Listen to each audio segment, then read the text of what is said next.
इससे पूर्व वाली वीडियो में आपने गजानन माधव मुक्तिबोध के जीवन परिचय के बारे में जाना और उनकी कुछ प्रसिद्ध रचनाओं के बारे में जाना। और आज का जो हमारा टॉपिक है वह है कविता। उनकी प्रसिद्ध कविता सहस्र स्वीकारा है।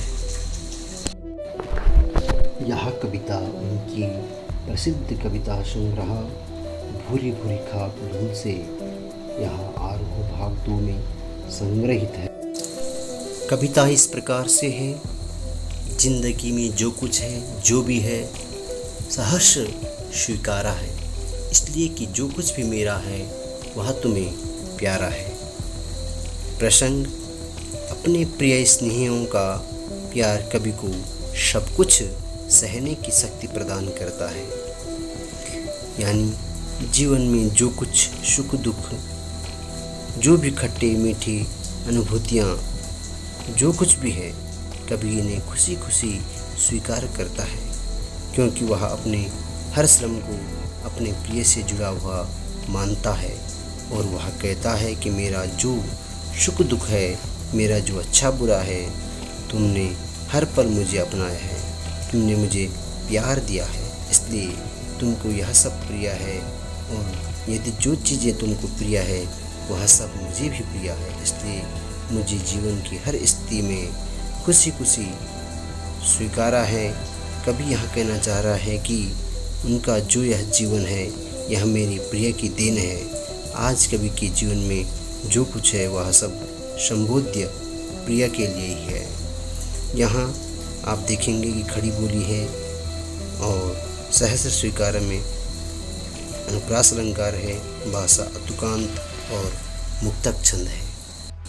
अगला जो पद्यांश है वह इस प्रकार से है कि गर्बीली गरीबी यह एक गंभीर अनुभव शव, यह विचार वैभव शव, दृढ़ता यह भीतर की सरिता यह अभिनव सब।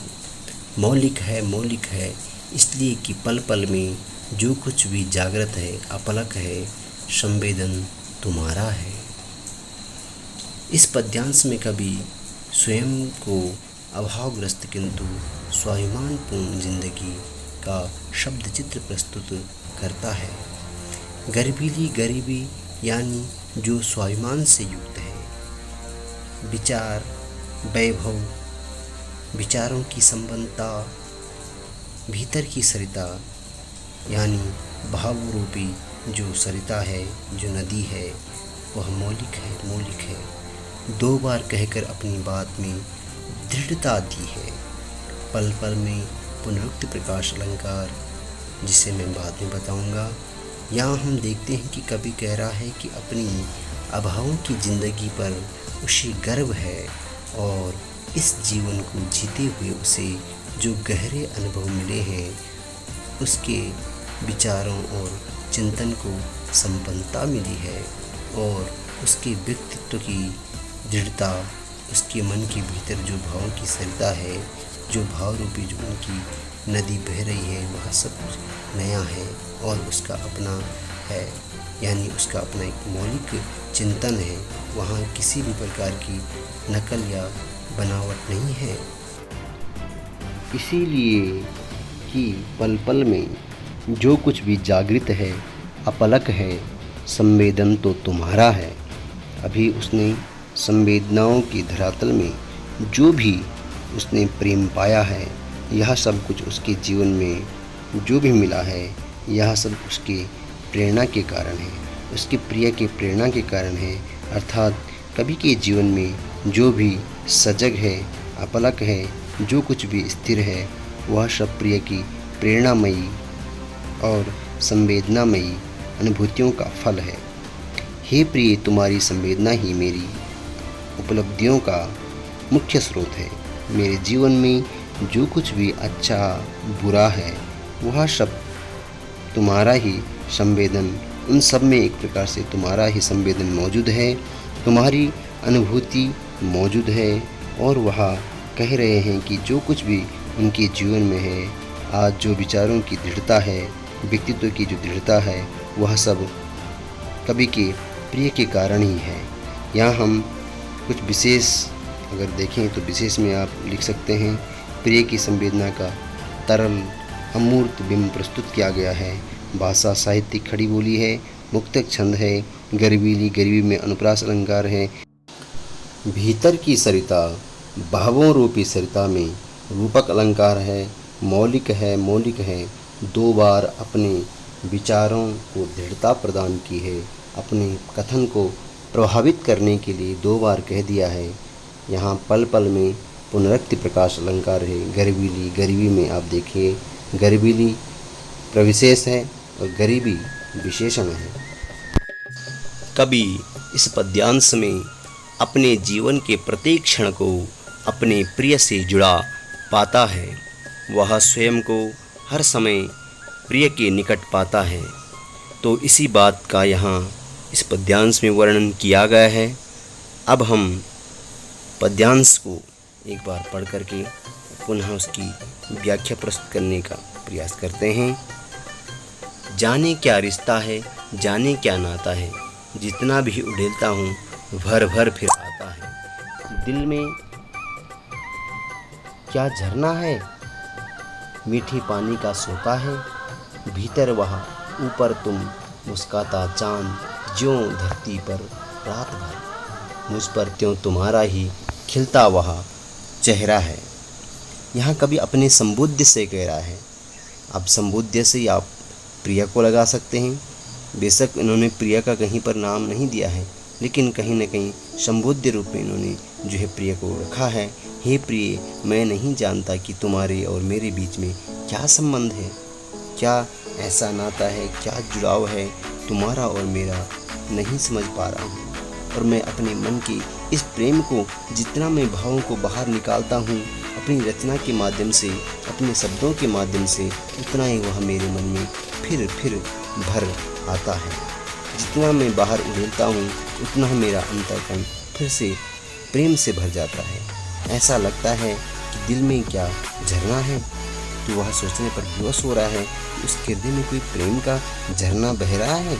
लगता है उसके हृदय में भावों की ऐसी हलचल होती रहती है जैसे कवि के मन के अंदर मीठे पानी का झरना बह रहा हो।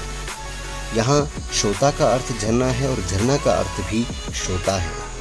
वाटरफॉल दोनों ही एक ही अर्थ के 2 शब्द हैं। यहाँ अपने दिल की तुलना मीठे पानी के झरने से कर रहे हैं। कहने का तात्पर्य है कि अपने प्रिय के प्रति उसका जो प्रेम है वह सदा हृदय में विद्यमान रहता है, वह कभी समाप्त नहीं होता है। आगे की पंक्तियों में वह बतलाना चाहते हैं कि उनकी प्रिय का प्रभाव किस तरह से उन पर हावी है। कहते हैं भीतर वहाँ अर्थात प्रेम का झरना। प्रेम का झरना क्यों बह रहा है? क्योंकि उसके प्रिय के प्रेम के कारण ऊपर तुम, यानी केवल आंतरिक प्रेम ही नहीं बल्कि बाहरी प्रेम में भी मैं ढका रहता हूँ। मुस्काता चांद, जैसे आसमान में चांद खिलता है और उसकी रोशनी धरती पर पड़ती है और रात भर उसकी रोशनी धरती पर छाई रहती है, उसी तरह तुम्हारे खिलते हुए चेहरे की जो चमक है वह मुझ पर छाई हुई रहती है। मुझ पर तुम्हारे चेहरे के नूर का प्रभाव सदा उसी प्रकार फैला रहता है जैसे चाँद का जो प्रकाश है वह रात भर धरती पर फैला रहता है। जिस प्रकार चाँद की चांदनी ठंडक देती है, उसी प्रकार तुम्हारे चेहरे की जो मुस्कान है मुझे सदा खुशी देती है, ठंडक देती है। यहाँ हम देखते हैं भाषा साहित्य खड़ी बोली है। यहाँ संदेह अलंकार है पद्यांश में कि प्रारंभ में अगर हम देखते हैं तो जाने शब्द आया है जो विरोधाभास अलंकार है। जितना भी उड़ेलता हूँ भर भर फिर आता है, दिल में क्या झरना है। यहाँ प्रश्नालंकार है। मुस्काता चाँद ज्यों धरती पर, यहाँ ज्यों शब्द आने से उत्प्रेक्षा अलंकार। मीठे पानी का सोता में इन्होंने प्रेम की अधिकता को वर्णित किया है। और भर भर में अगर हम देखें तो पुनरुक्त प्रकाश अलंकार है। इस पद्यांश में आप देखेंगे अपराध बोध से ग्रस्त मानसिकता का सजीव चित्रण यहाँ पर कवि कर रहे हैं। उनकी प्रिय का जो प्रभाव उन पर अधिक हुआ है उसके प्रेम ने, उसके इश्क ने उन्हें एक प्रकार से नाकारा बना दिया है। वही हाल हो रहा है यहाँ कवि का।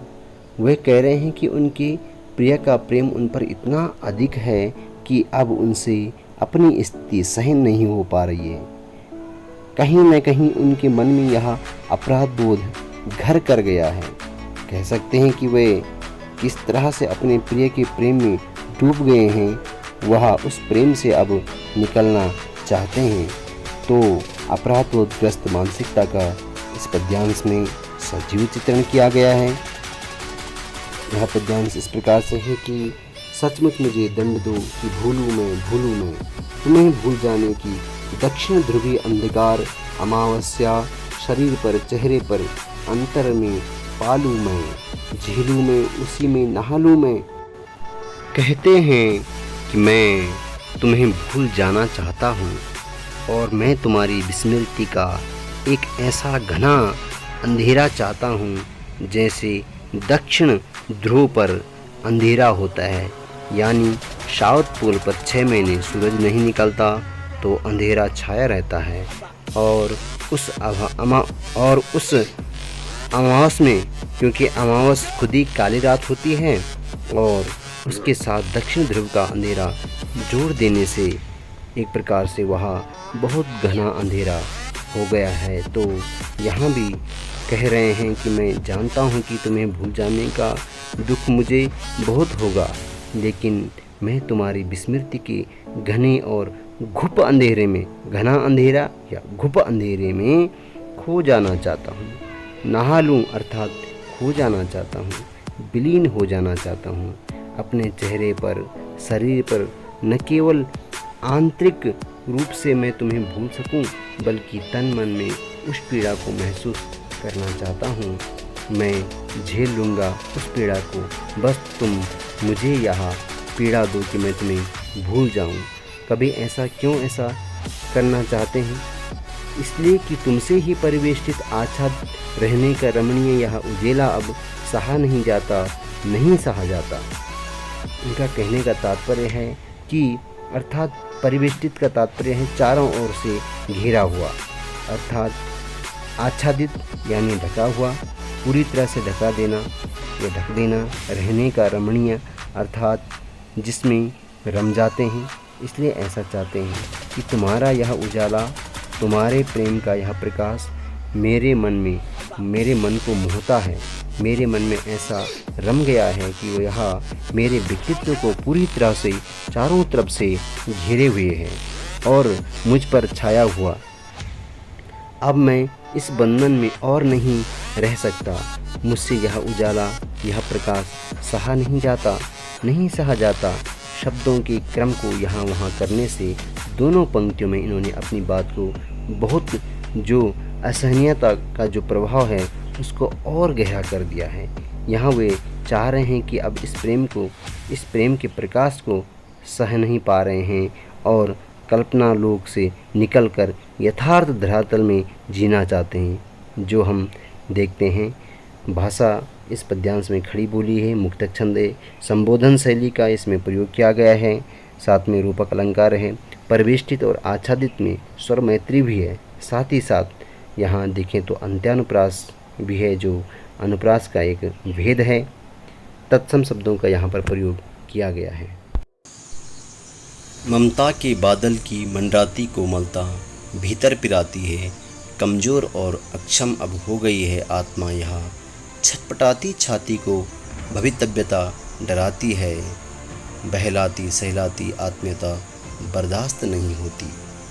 यहाँ कभी प्रिय का जो आत्मीय प्रेम है, आत्मीय व्यवहार है, यहाँ कवि को आत्मग्लानि से भर देता है। ममता के बादल की मंडराती कोमलता भीतर पिराती है। यहाँ पीड़ा शब्द जिसका अर्थ है पीड़ा देना, दुख या दर्द देना। कमज़ोर, अशक्त, अक्षम यानी क्षमताहीन अब हो गई है आत्मा। किसकी आत्मा? कवि की आत्मा छटपटाती रहती है। छटपटाती छाती को भवितव्यता डराती है। भवितव्यता यानी भविष्य की जो आशंका है वह बहलाती सहलाती आत्मीयता बर्दाश्त नहीं होती है। कवि कह रहे हैं कि इस प्रकार की जो जो ये प्रेम है, जो ये यहाँ मुझे जो है बर्दाश्त नहीं है। जैसे पहली पंक्ति में आपने देखा था कि कवि को अपने प्रेम के प्रकाश को अब सहन नहीं होता है, असहनीय हो गया है। वह जो प्रेम है वो कैसा हो गया है? असहनीय हो गया है। उसके प्रेम का जो प्रकाश है उसी बात को यहाँ आगे बढ़ा रहे हैं कि हे प्रिय, ममता के बादल की जो कोमलता मुझे दुख देती है, जो पीड़ा देती है, जो पीड़ा पहुँचाती है, यहाँ कभी ममता के एहसास से यहाँ बहुत डर गए हैं कि उनकी आत्मा कमज़ोर और क्षमताहीन हो गई है। और कहते हैं कि मैं भविष्य के बारे में जब भी सोचता हूँ, दुख से मेरी छाती छटपटाने लगती है और मेरा भविष्य क्या भीषण होगा, कैसा होगा, उसकी कल्पना से मन कांपने लगता है। और तुम्हारा यह बतलाना, तुम्हारा जो ये बहलाना सहलाना या सहलाता है, जो अपनत्व है, मुझसे अब सहन नहीं होता। मेरे मन में अब अपराध बोध हो गया है, यानी वो अब आत्मग्लानि से भर गए हैं। वे कहते हैं कि वे अपने आप कुछ भी करने में समर्थ नहीं है, सब कुछ इस प्रिय के कारण ही है। मेरे जीवन में क्यों अपने आप में अक्षम हूँ, मेरा जो जीवन है क्यों मैं इतना अक्षम हो गया हूँ, क्यों मेरी आत्मा इतनी कमज़ोर हो गई है। वे अपने आप को जानना चाहते हैं, वे यथार्थ की धरातल में आ जाना चाहते हैं, वे इस मोह से बाहर निकलना चाहते हैं। उनकी आत्मा अब उन्हें धिक्कारना चाहती है। इतनी आत्मीयता उनसे अब सहन नहीं होती है। अब उनके मन में यह एहसास हो रहा है कि वे अपने आप को अब जानना चाहते हैं, अपनी शक्ति को पहचानना चाहते हैं। यदि यहाँ आप विशेष में देखेंगे तो अत्यधिक संरक्षण तथा आत्मीय चिंता आदमी को दुर्बल बना देती है। यहाँ भाषा साहित्य खड़ी बोली है, भाषा सरल है, सहज है। ममता के बादल में यहाँ रूपक अलंकार है। मंडराती कोमलता तवर्ण के आवृत्ति से अनुप्रास अलंकार, छटपटाती छाती में तवर्ण के आवृत्ति बहलाती सहलाती आत्मीयता अनुप्रास अलंकार। इस प्रकार से आप देख सकते हैं। सचमुच मुझे दंड दो कि हो जाऊं पाताली अंधेरों की गुहाओं में, विवरों में, दुही के बादलों में।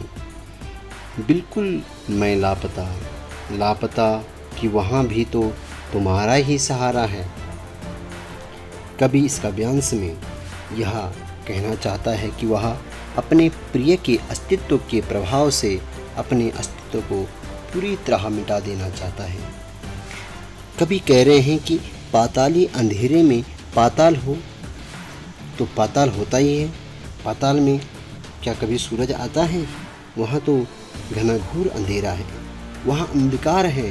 तो उन अंधेरों की गुफाओं में, गुफा के अंदर जो बहुत अंधेरा है, यहाँ पर व्यूअर का अर्थ भी अंधेरा है और दूसरा अर्थ उसका बिल है, सुरंग। साथ ही दुही के बादल में, उन गुफाओं में जो दुही के बादल हैं, मतलब कि अंधकार की परतें हैं, वे उनके बीच में अपने आप को एक प्रकार से गायब कर देना चाहते हैं। कभी अपने आप को वहाँ लापता कर देना चाहता है। तो वे पूरी तरह से उस अंधकार में समा जाना चाहते हैं, विलीन हो जाना चाहते हैं, अपने आप को समाप्त कर देना चाहते हैं। वे इस प्रकार के अंधकार में समाप्त होना चाहते हैं कि उनका अस्तित्व ही मिट जाए। यहाँ कभी एक तरह कह रहे हैं कि मुझे तुम दंड दो, अपने प्रिय के लिए कह रहे हैं कि मुझे तुम सजा दो ताकि मैं अंधेरी गुफाओं में लापता हो जाऊं। जबकि मुझे पता है कि अंत में मुझे तुम्हारा ही सहारा मिलेगा। यह स्थिति भी है, हे प्रिय, तुम्हारे कारण ही होगी। यदि मेरी ऐसी स्थिति होगी तो उसका कारण भी तुम ही होंगी। अर्थात जीवन में जो कुछ भी हो रहा है उसमें कहीं न कहीं आप उपस्थित हैं। यह एक विडंबना ही है।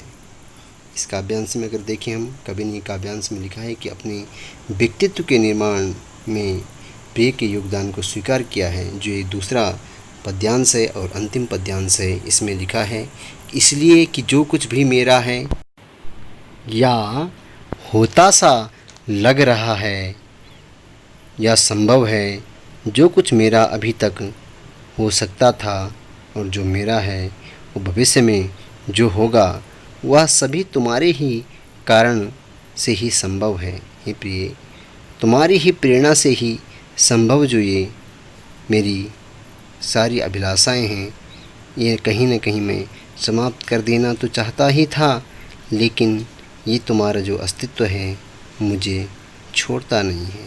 तूने मेरी अच्छाइयों के साथ बुराइयों के साथ हर क्षण मेरा साथ दिया है और मैंने उसे सहर्ष स्वीकारा है और तुमने उसे अच्छा और प्यारा माना है। तुमने इन सारी चीज़ों के साथ मुझे अपना प्रिय बनाया है। तो इस पद्यांश में कवि को अपने प्रिय के प्रति इतना प्रेम है, इतनी निष्ठा है, जो उसकी प्रिय से ही संभव है। यहाँ हम देखते हैं कि साहित्यिक खड़ी बोली यहाँ विशेष रूप से हम लिख सकते हैं। कवि को अपनी प्रिय के प्रति जो प्रेम है उसमें कहीं ना कहीं बहुत एक प्रकार से अनन्य गहराई है। यहाँ पाताली अंधेरों धुएं के बादलों में ये सभी उपमान है। लापता की वहाँ भी तुम्हारा ही सहारा है। अनुप्रास बहुत जगह देखा जा सकता है। कार्यों के कारण सहस्र स्वीकारा होता सा, उपमा अलंकार सहस्र स्वीकारा एक अनुप्रास अलंकार है और होता सा ये उपमा अलंकार। इसके साथ ही यह कविता पूर्ण होती है। धन्यवाद।